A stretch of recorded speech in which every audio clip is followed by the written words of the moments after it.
Salut les amis et bienvenue dans ce vlog numéro 12. Aujourd'hui un vlog un peu particulier puisqu'on va voyager un peu dans l'espace-temps, puisqu'on va voir vraiment différents moments donc de mon séjour. On va revenir donc à la date du 27 octobre il me semble, donc où j'étais parti au Win faire un 550 Survivor.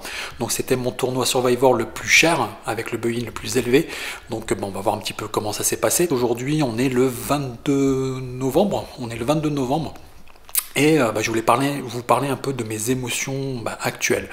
Je dois vous avouer que je suis vraiment très fatigué.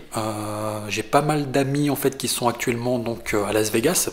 Et j'ai pris une décision, c'est de profiter un peu des moments et de mes amis qui sont ici. Donc je vais ralentir un peu les vlogs pour une période d'une quinzaine de jours environ. Donc voilà, c'est pour ça que vous m'avez pas vu pendant 15 jours, 3 semaines j'imagine, je sais pas combien de temps exactement, mais voilà, j'ai décidé de faire une petite pause.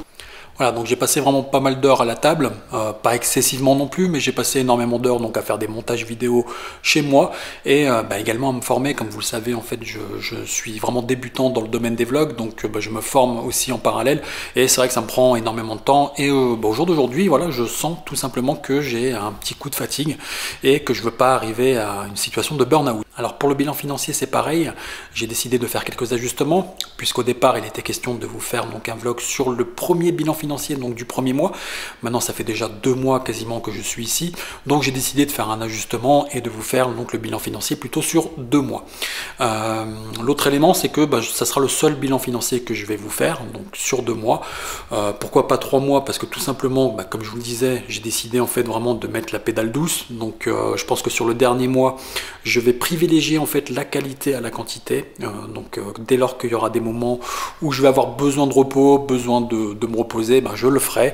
Si j'ai envie d'aller passer en fait 2-3 jours en fait à l'extérieur ou passer 2-3 jours en fait sans travailler, je le ferai aussi. Donc voilà, je ferai certainement moins de volume, ça sera un peu moins parlant. Donc l'idée aussi, c'est pas faire du voyeurisme et savoir voilà tous les mois combien je gagne, etc. J'ai pas du tout envie de mettre ça en avant sur les vlogs. Donc là, c'est pour vous donner déjà une idée sur 2 mois, 2 mois où j'ai vraiment travaillé donc avec du volume, ce que peut donner en fait à peu près une période à Vegas en bossant, bien évidemment, donc en faisant du volume et des heures. Donc pour ça, je filmerai l'écran de mon iPad et je vous montrerai un petit peu mon application. On ira dans les menus pour voir un petit peu donc les graphiques, les différentes sessions, le taux horaire, etc.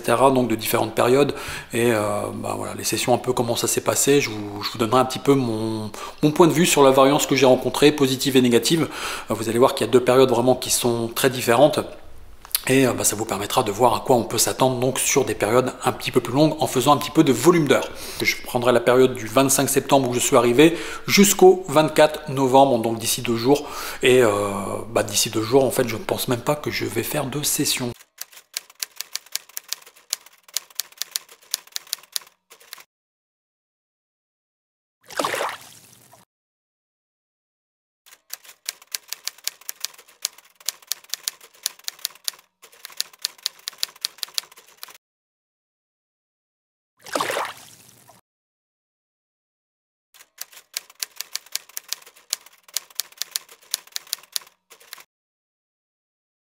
En attendant, je vous laisse avec moi le mois du passé, donc du 27 octobre au Win. Et je vous dis à bientôt pour le prochain vlog. Ciao!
Salut les amis, donc on est au Win, on va faire le 550 $ Survivor, donc avec 5000 $ pour les vainqueurs, donc pour les 10% de places payées. Donc comme vous le savez, c'est le type de tournoi que j'aime jouer actuellement, donc j'en ai prévu 8 durant mon séjour, j'en ai déjà fait la moitié, donc j'en ai fait 4 et j'ai été payé 2 fois sur les 4. Donc en espérant qu'ici on va essayer de faire le même résultat donc, que la dernière fois, donc une place payée, et donc prendre les 4500 $ de bénéfices qui sont promis aux joueurs payés. Donc je vous tiens au courant comme d'habitude, donc je vous fais un petit compte rendu sur chaque pause pour raconter les coups les plus probants et en espérant qu'on ait une bonne nouvelle et qu'on se retrouve une fois de plus devant le Bellagio à la fin de la journée.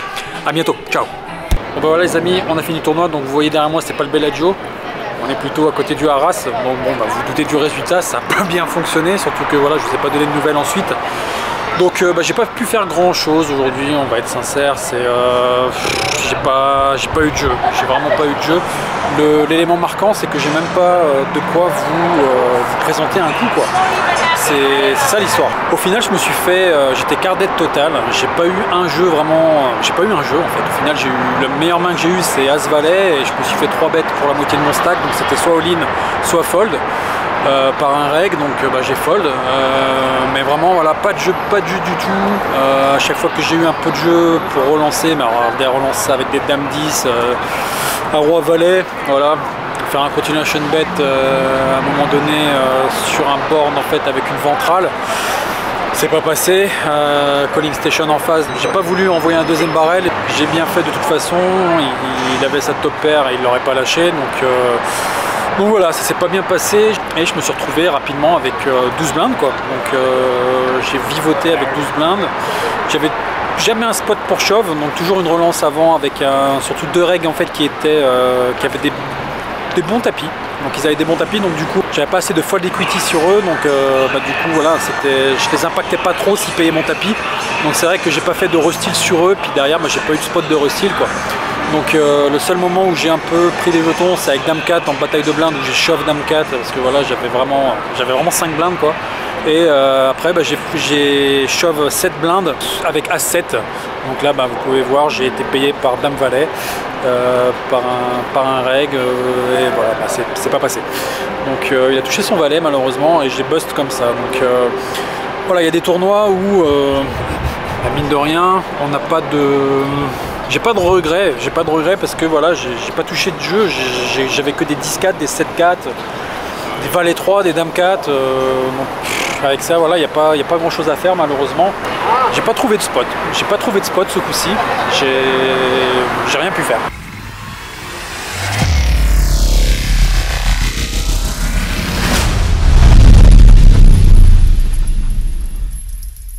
On va parler un petit peu ensemble de la variance et la variance que j'ai subie. Et on va également parler de mon bilan donc, de ce premier mois.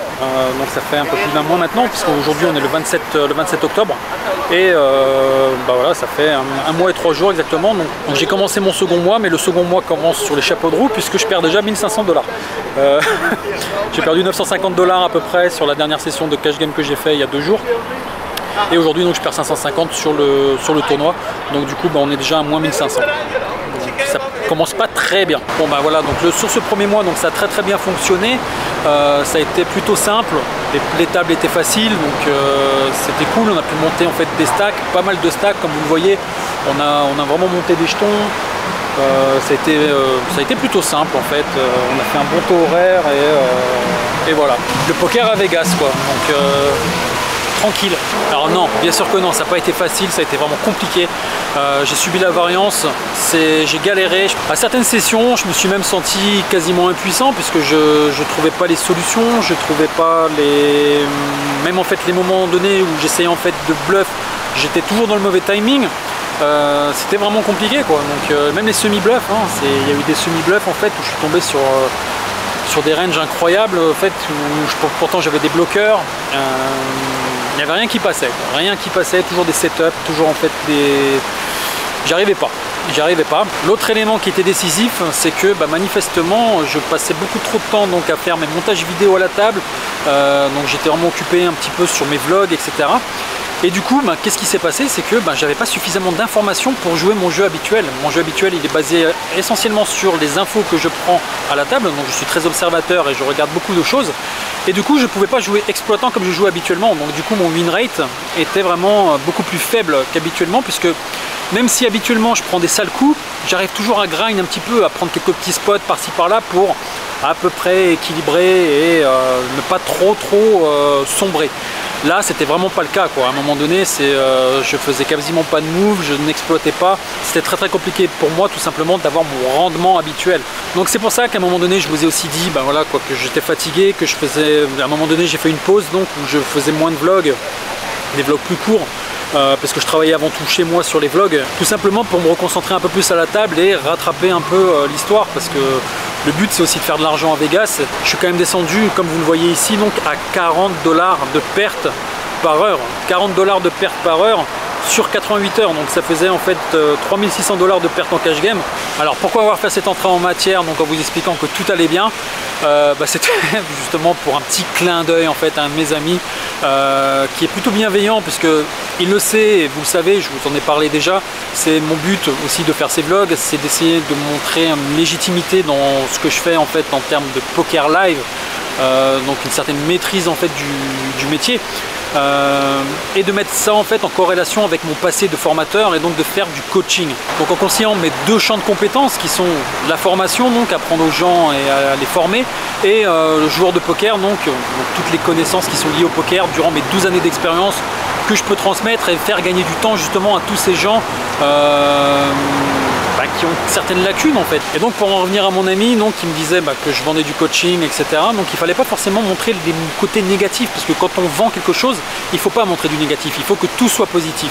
Il a totalement raison, dans la vente effectivement, j'en ai fait également, c'est ce que l'on préconise. La réalité c'est que c'est pas ça et que j'ai pas envie de faire ça. J'ai pas envie en fait de faire des vlogs en fait en me faisant croire oui tout est beau, tout est joli, c'est vraiment pas le cas. Vous allez être confronté à de la variance, vous allez être confronté à des difficultés. Moi je suis pro depuis 12 ans, j'ai quand même une bonne maîtrise en fait du métier au jour d'aujourd'hui.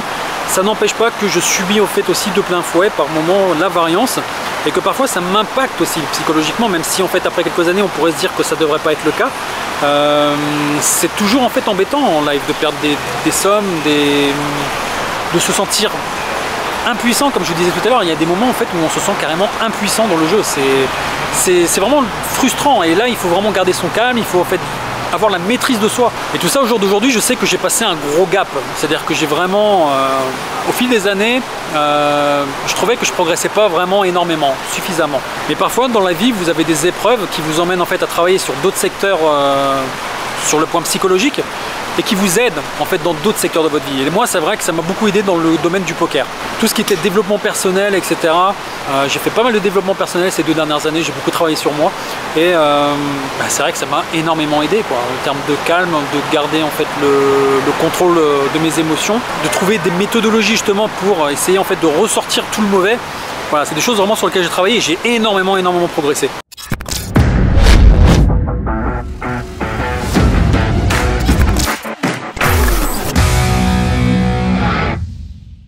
Et donc oui, je sais qu'il y a beaucoup de vlogueurs en fait sur les parties de poker qui vont vous montrer quand c'est positif, quand ils rush, quand ils run good, quand ça se passe bien, etc. Moi le vlog, en fait ces vlogs c'était pour vous montrer aussi la réalité en fait d'un joueur lambda quoi, un joueur comme moi qui vit pas en fait avec des dizaines de milliers d'euros par mois, qui joue pas sur des grosses parties, qui a glandé en fait pendant une bonne partie de sa carrière, donc du coup en fait qui aurait pu faire beaucoup plus d'argent mais qui au final qui ne les a pas fait quoi. Et c'est vous montrer en fait aussi tout ça quoi. C'est aussi vous montrer en fait voilà à quoi ça ressemble réellement une vie de joueur de poker professionnel. C'est où on joue des sommes, où parfois en fait sur une soirée, sur une journée on peut gagner énormément d'argent, on peut gagner en fait 1 SMIC, on peut gagner 2 SMIC même, ça peut même être plus haut, mais on peut aussi les perdre. C'est ça la vérité, c'est que c'est très fluctuant. Au final en fait on joue beaucoup d'argent, il y a beaucoup de wins, il y a des victoires, il y a des défaites, mais au final à la fin du mois il n'y a pas tant que ça non plus quoi. Et surtout le live c'est très peu de mains et du coup vous n'avez pas le droit à l'erreur, chaque erreur est catastrophique. À côté du online où vous avez en fait une multitude de mains que vous pouvez jouer et vous rattraper, en live vous avez peu de moments où justement vous allez pouvoir rattraper la session, et ça c'est mentalement il faut être vraiment très costaud en fait justement pour ça. Et donc voilà, si je vous montre tout ça c'est aussi en fait pour moi plus tard, c'est-à-dire que je veux travailler aussi avec des gens qui ont pleine conscience de ce que c'est. Donc parce que je vais faire des accompagnements, j'ai envie de mettre en place une méthodologie, comme je vous le disais, j'ai beaucoup de choses encore à travailler dessus. Mais au départ, j'aurai en fait, sur ces accompagnements-là, j'aurai des places limitées. C'est-à-dire que je vais aussi travailler en fait avec des gens qui ont conscience et avec qui en fait justement je vais pouvoir vraiment les préparer mentalement justement à ce qui va les attendre et que les résultats soient vraiment bons. C'est ça qui va faire en fait que mon projet coaching va réussir ou non. C'est les résultats de mes premiers élèves, leur retour. Qu'est-ce qui s'est passé en fait durant leur accompagnement. Donc c'est déjà en fait préparer les gens qui travailleront également avec moi dans le futur. C'est vraiment important aussi pour moi ça. C'est gagner déjà du temps. J'ai envie de vous montrer les choses en fait qui sont au plus près de ce que je vis. De ça, puis même pour moi plus tard en fait, quand je serai plus vieux, que j'aurai la cinquantaine, soixantaine, enfin cinquantaine, je serai peut-être pas arrêté en fait à ce moment-là quand même, mais voilà, quand je serai un peu plus vieux, que voilà, quand je regarderai ces vlogs, etc., et que je me souviendrai de tout ça, et de revivre un peu ces moments tels que je les ai vécus et tels qu'ils ont été tout simplement. Bon, donc là il y a un peu de bruit. Ce que je vous propose, c'est de finir donc ce bilan et de vous montrer un peu voilà, réellement ce que ce mois a été, ma courbe, et ça on va le faire tranquillement à la maison, on s'entendra un petit peu mieux.